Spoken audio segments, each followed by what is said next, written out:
نبوت کے آغاز میں رسول اللہ صلی اللہ علیہ وسلم کے لیے نبی بننا ایک بہت ہی مشکل کام تھا۔ اس وقت اللہ تعالیٰ نے قرآن کا صرف تھوڑا سا حصہ نازل فرمایا تھا۔ چونکہ محمد صلی اللہ علیہ وسلم ہماری امت کے نبی تھے، اس لیے انہیں خود کو ایک چلتا پھرتا قرآن بنانا تھا تاکہ لوگ اچھی طرح سمجھ سکیں کہ اللہ تعالیٰ کے احکامات پر کیسے عمل کرنا ہے۔ چنانچہ جب کوئی شخص آپ صلی اللہ علیہ وسلم کو دیکھتا تو فوراً قرآن کا مطلب سمجھ لیتا۔ لیکن آغاز میں یہ سب کچھ محمد صلی اللہ علیہ وسلم کے لیے بہت مشکل تھا، جسمانی طور پر بھی اور ذہنی طور پر بھی۔ اللہ تعالیٰ جانتے تھے کہ یہ سب کچھ ان کے لیے کتنا بھاری ہے، اس لیے تھوڑی دیر کے لیے وحی کا سلسلہ روک دیا تاکہ انہیں کچھ آرام ملے۔ شروع میں محمد صلی اللہ علیہ وسلم نے یہ سمجھا کہ شاید اللہ تعالیٰ ان سے ناراض ہو گئے ہیں اور انہیں دعوت کے کام میں تنہا چھوڑ دیا ہے، لیکن یہ بالکل سچ نہیں تھا۔ اس وقت کے برے لوگ ان کا مذاق اڑانے لگے اور انہیں جھوٹا نبی کہہ کر تانے دینے لگے۔ یہ سب کچھ دیکھ کر رسول اللہ صلی اللہ علیہ وسلم بہت رنجیدہ اور مایوس ہو گئے، لیکن آپ صلی اللہ علیہ وسلم کو تسلی دینے اور ذہنی طور پر مضبوط بنانے کے لیے تقریباً 1 مہینے بعد اللہ تعالیٰ نے سورۃ الضحیٰ نازل فرمائی، جس میں دن اور رات کا ذکر کیا گیا۔ میرے عزیز بھائیوں اور بہنوں، یہ دنیا اور ہماری زندگی ایک آزمائش ہے۔ ہماری زندگی کے کسی بھی مرحلے میں ایسا وقت نہیں ہوتا جب ہم پریشانی، غم، فکر اور بے چینی سے خالی ہوں۔ اور اگر آپ نبی اکرم صلی اللہ علیہ وسلم کی زندگی کو دیکھیں تو انہیں ہم سے کہیں زیادہ بڑی آزمائشوں کا سامنا کرنا پڑا۔ ان کے غم اور فکریں ہماری سوچ سے بھی بڑھ کر تھیں۔ اللہ تعالیٰ نے ان کے پہلے بڑے روحانی امتحان کے وقت ایک سورت نازل فرمائی۔ یہ سورت آج کے ہمارے موضوع کا مرکز ہے، کیونکہ یہ ہمیں بتاتی ہے کہ پریشانی اور بے چینی کا سامنا کیسے کیا جائے، مشکلات میں کیا کیا جائے، اور اس وقت کیا کرنا ہے جب انسان ڈپریشن کے قریب ہو جائے یا منفی خیالات دل میں آنے لگیں۔ ہمارے نبی صلی اللہ علیہ وسلم کے ساتھ بھی ایسا ابتدائی دور میں ہوا، بہت ہلکا سا مگر ہوا ضرور، اور اللہ تعالیٰ نے ایک سورت نازل فرمائی جس نے آپ صلی اللہ علیہ وسلم کے دل کو سنبھالا دیا۔ یہ وہی سورت ہے جسے ہم سب جانتے ہیں۔ ابتدائی دور میں جب وہی نازل ہوئی تو کچھ عرصے بعد وہی رک گئی۔ قرآن پہلے لگاتار آ رہا تھا، پھر اچانک رک گیا۔ اس پر نبی صلی اللہ علیہ وسلم پریشان ہوئے، کیا مجھ سے کوئی غلطی ہو گئی ہے؟ کیا اللہ مجھ سے ناراض ہو گیا ہے؟ کیا اللہ مجھے پسند نہیں کرتا؟ یہی وہ احساسات ہیں جنہیں آج ہم اینگزائٹی یا ڈپریشن کی کیفیت کہتے ہیں، خود اعتمادی میں کمی اور اپنے آپ کو کمتر سمجھنے کے جذبات۔ یہ کیفیت دنیا کے سب سے عظیم انسان پر بھی آئی۔ ہفتوں اور مہینوں تک کوئی وحی نہ آئی، یہاں تک کہ آپ صلی اللہ علیہ وسلم نے سوچا شاید اللہ مجھ سے راضی نہیں رہا، شاید اللہ کی محبت مجھ سے ختم ہو گئی۔ اس وقت ابو لہب کی بیوی نے مذاق میں کہا، دیکھو تمہارے پاس تو وحی بھی نہیں آ رہی، لگتا ہے کہ تمہارا رب تمہیں چھوڑ گیا ہے۔ یہ جملے سن کر نبی صلی اللہ علیہ وسلم بہت افسردہ اور غمگین ہو گئے، اور اسی وقت اللہ تعالیٰ نے ایک سورت نازل فرمائی، وہ سورت جسے ہم سب جانتے ہیں، والضحیٰ۔ یہ سورت نہایت ہی حسین اور پر اثر ہے۔ ایک مختصر بیان میں اس کا حق ادا نہیں کیا جا سکتا۔ اس سورت کو ہم 4 حصوں میں تقسیم کر سکتے ہیں۔ پہلے 2 آیات اللہ کی قسمیں جو نہایت ہی امید اور مثبت ہیں۔ اگلی 3 آیات انسان کے اندر کے وسوسوں اور منفی خیالات کو رد کرتی ہیں۔ اس کے بعد کی 3 آیات مزید تسلی اور امید دلاتی ہیں۔ آخری 3 آیات عمل کی طرف رہنمائی کرتی ہیں۔ اس سورت کے پہلے حصے میں اللہ تعالیٰ صاف طور پر اس احساس کو رد کرتا ہے کہ تم اللہ کے نزدیک بے وقت ہو، یعنی یہ منفی سوچ، یہ روحانی ڈپریشن، یہ خیال کہ میری کوئی حیثیت نہیں، اللہ تعالیٰ نے ان سب کو رد کیا اور اس کے بدلے مثبت توانائی اور خوشخبری عطا فرمائی۔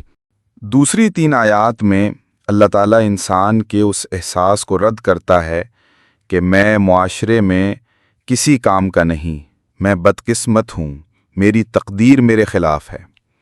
اللہ تعالیٰ اس سوچ کو جھوٹا قرار دیتا ہے اور اس کے بدلے انسان کو مثبت سوچ عطا کرتا ہے کہ دنیا میں بھی تمہاری اہمیت ہے اور تم پر اللہ کی نعمتیں ہیں۔ پھر آخری 3 آیات میں اللہ تعالیٰ ہمیں عملی زندگی کی طرف لے جاتا ہے، یعنی اپنی توانائی کو کسی مثبت اور دائمی کام میں لگاؤ، اپنی مایوسی اور منفی سوچ کو ضائع مت کرو، اس کو کسی فائدہ مند، نیک اور لوگوں کے لیے بھلائی کے کام میں استعمال کرو۔ یہ ہے اس سورت کا خلاصہ۔ اب ہم اس سورت کو مرحلہ وار سمجھتے ہیں۔ پہلا حصہ، قسمیں۔ اللہ تعالیٰ فرماتا ہے والضحیٰ، قسم ہے چاشت کے وقت کی، قسم ہے رات کی جب وہ چھا جائے۔ یہ قسمیں کیوں کھائی گئیں؟ تاکہ سننے والا دھیان دے اور اللہ کا پیغام زیادہ مؤثر ہو جائے۔ دن کی روشنی کا مطلب ہے ایک نیا آغاز، ایک نیا موقع، نئی امید۔ کل کا دن گزر گیا، آج ایک نیا دن ہے۔ سورج نکلتا ہے تو زندگی میں ایک نئی تازگی اور مواقع آتے ہیں۔ رات کا مطلب ہے سکون اور آرام۔ دن کی بھاگ دوڑ ختم ہو جاتی ہے اور انسان کو سکون ملتا ہے۔ یعنی اللہ تعالیٰ دونوں وقتوں کی قسم کھا کر یہ بتا رہا ہے کہ زندگی میں اتار چڑھاؤ آتے رہتے ہیں، لیکن ہر رات کے بعد دن ضرور آتا ہے، ہر مشکل کے بعد آسانی ضرور آتی ہے۔ دوسرا حصہ، اللہ کی نفی اور تسلی۔ اللہ تعالیٰ فرماتا ہے نہ تو آپ کا رب آپ کو چھوڑ گیا ہے اور نہ ہی آپ سے ناراض ہوا ہے۔ یعنی یہ احساس کہ اللہ مجھ سے ناراض ہے، اللہ مجھے پسند نہیں کرتا، غلط ہے۔ اللہ کبھی بھی اپنے بندے کو تنہا نہیں چھوڑتا۔ ہاں، اللہ گناہوں کو پسند نہیں کرتا، لیکن بندہ جب توبہ کرتا ہے اللہ اس سے محبت کرتا ہے۔ یہ آیت سب سے پہلے حضور اکرم صلی اللہ علیہ وسلم کے لیے ہے، لیکن اس کا ایک حصہ ہر اس مسلمان کے لیے ہے جو اللہ اور اس کے رسول پر ایمان رکھتا ہے۔ یعنی اے مسلمان، تیرا رب تجھے چھوڑنے والا نہیں ہے۔ اے ایمان والے، تیرا رب تجھ سے نفرت نہیں کرتا۔ یہ آیت ہمیں یہ سوچنے پر مجبور کرتی ہے کہ مایوسی کا کوئی جواز نہیں۔ اللہ ہمارے ساتھ ہے، وہ ہم سے محبت کرتا ہے۔ تیسرا حصہ، مثبت سوچ۔ پھر اللہ فرماتا ہے وَلَلْآخِرَةُ خَيْرٌ لَكَ مِنَ الْأُولَى، یعنی ہر وقت مایوسی چھوڑ کر امید رکھو، آنے والا وقت بہتر ہوگا۔ رسول اللہ صلی اللہ علیہ وسلم نے فرمایا اللہ تعالیٰ خوش گمانی اور امید کو پسند کرتا ہے۔ یہ ایمان کا حصہ ہے کہ مسلمان ہمیشہ پر امید رہے۔ ہاں، کبھی ایسا ہوتا ہے کہ دنیاوی اعتبار سے حالات مشکل ہو جائیں، لیکن ایک مومن کے لیے آخرت ہمیشہ بہتر ہے۔ دنیا میں مشکلات ہوں بھی، لیکن آخرت میں ہمیشہ کی نعمتیں ملیں گی۔ حضرت خدیجہ رضی اللہ عنہا کے بارے میں جبریل علیہ السلام پیغام لائے۔ اللہ تعالیٰ انہیں جنت کی خوشخبری دیتا ہے، ایک ایسے محل کی جہاں کوئی شور شرابہ نہیں ہوگا، کوئی تھکن نہیں ہوگی، کوئی پریشانی نہیں ہوگی، وہاں ہمیشہ سکون اور راحت ہوگی۔ یقیناً دنیا کی زندگی کبھی کبھار بہت سخت ہو جاتی ہے۔ کبھی ایسا بھی ہوتا ہے کہ ہمارا مسئلہ اس دنیا میں حل نہیں ہوگا۔ ہو سکتا ہے وہ بیماری، کینسر وغیرہ ختم نہ ہو، ہمارا عزیز شفا نہ پائے، یا ہماری دعائیں اسی طرح قبول نہ ہوں جس طرح ہم چاہتے ہیں۔ لیکن یاد رکھیں، یہ دنیا ہی سب کچھ نہیں ہے۔ اصل دنیا تو آخرت ہے۔ اس دنیا پر زیادہ توجہ نہ دیں، بلکہ اس دائمی دنیا کی طرف دیکھیں۔ آپ کو وہاں ضرور ملے گا۔ ہو سکتا ہے بالکل وہ نہ ملے جو آپ چاہتے تھے، لیکن اتنی خیر اور بھلائی ضرور ملے گی کہ آپ راضی اور خوش ہو جائیں گے۔ رسول اللہ صلی اللہ علیہ وسلم نے فرمایا، جب اللہ کوئی چیز لے لیتا ہے اور بندہ صبر کرتا ہے تو اللہ اس سے بہتر عطا فرماتا ہے۔ یہ حدیث صحیح ہے۔ یعنی اللہ آپ کو دیتا رہے گا یہاں تک کہ آپ مطمئن ہو جائیں۔ ضروری نہیں کہ اللہ وہی چیز دے جو آپ چاہتے ہیں، لیکن وہ کچھ اور بہتر عطا فرمائے گا جس سے آپ خوش اور راضی ہو جائیں گے۔ اور اگر یہ سب کچھ اس دنیا میں نہ بھی ملا تو آخرت میں ضرور ملے گا۔ پہلی 3 آیات میں بتایا گیا کہ انسان کو کبھی روحانی طور پر احساس کمتری نہ آئے کہ میں ناکام ہوں، اللہ مجھ سے ناراض ہے، اللہ مجھے نہیں چاہتا۔ نہیں، اللہ آپ کو چاہتا ہے، آپ کی قدر ہے، آپ کے اندر صلاحیت ہے۔ اب اگلی 3 آیات دنیاوی احساس کمتری کو ختم کرتی ہیں۔ بعض اوقات ہم سوچتے ہیں میری تو قسمت خراب ہے، جو بھی امتحان دیتا ہوں پھیل ہو جاتا ہوں، جو بھی کاروبار کرتا ہوں نقصان ہوتا ہے۔ یہ احساس ساتھ بھی ڈپریشن کے دوران بڑھ جاتے ہیں۔ تو اللہ تعالیٰ 3 سوالات کے ذریعے یاد دہانی کرواتا ہے۔ یہ سوال سکھانے کے لیے نہیں ہوتے بلکہ جھنجھوڑنے کے لیے ہوتے ہیں، جیسے استاد شاگرد کو کہے کیا میں تمہارا استاد نہیں ہوں؟ یعنی تمہیں یہ سوچنا بھی نہیں چاہیے تھا۔ اللہ تعالیٰ فرماتا ہے کیا ہم نے آپ کو یتیم نہیں پایا اور سہارا نہیں دیا؟ کیا ہم نے آپ کو ہدایت نہیں دی جب آپ راستہ تلاش کر رہے تھے؟ کیا ہم نے آپ کو غریب نہیں پایا اور غنی نہیں کیا؟ رسول اللہ صلی اللہ علیہ وسلم یتیم تھے۔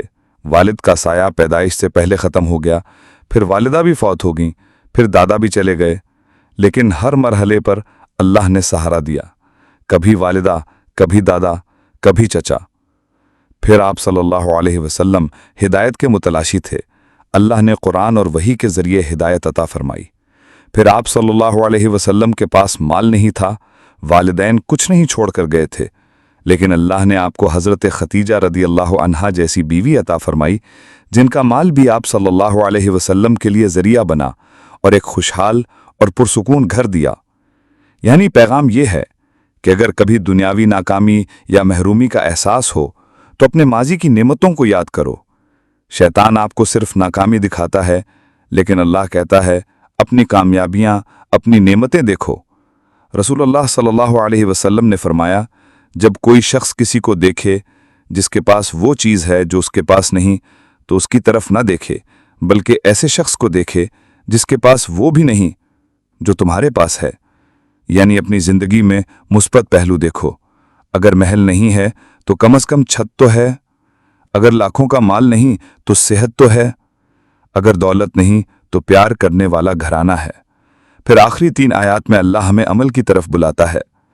پس یتیم پر سختی نہ کرو، مانگنے والے کو جھڑکو نہیں، اور اپنے رب کی نعمتوں کو بیان کرو۔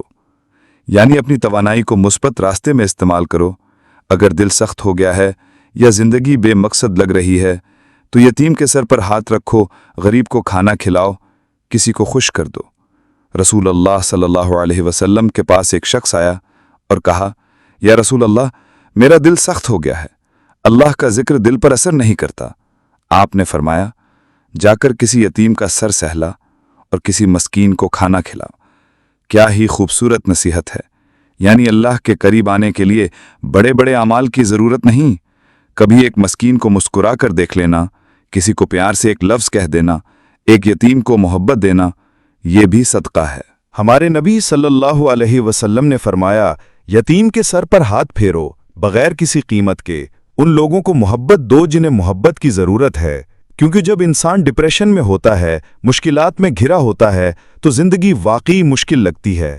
ایسے وقت میں کسی دوسرے انسان کا درد بانٹ لو، اس کے غم کو ہلکا کر دو، اور پھر کیا ہوگا؟ سبحان اللہ! ہمارا دین کتنا خوبصورت ہے، ہمارا رب کتنا عظیم ہے۔ جب ہم دوسروں کو خوش کرتے ہیں تو اللہ ہمیں بھی خوشی عطا کرتا ہے، مفت میں، بغیر کسی قیمت کے۔ جب ہم دوسروں کے لیے نفع بخش بن جاتے ہیں تو ہماری زندگی خود ہمارے لیے نفع بخش ہو جاتی ہے۔ جاؤ ان لوگوں کو تلاش کرو جو محروم ہیں اور ان کے لیے کچھ اچھا کرو، اگرچہ تمہارے پاس پیسہ نہ بھی ہو تب بھی کچھ کر سکتے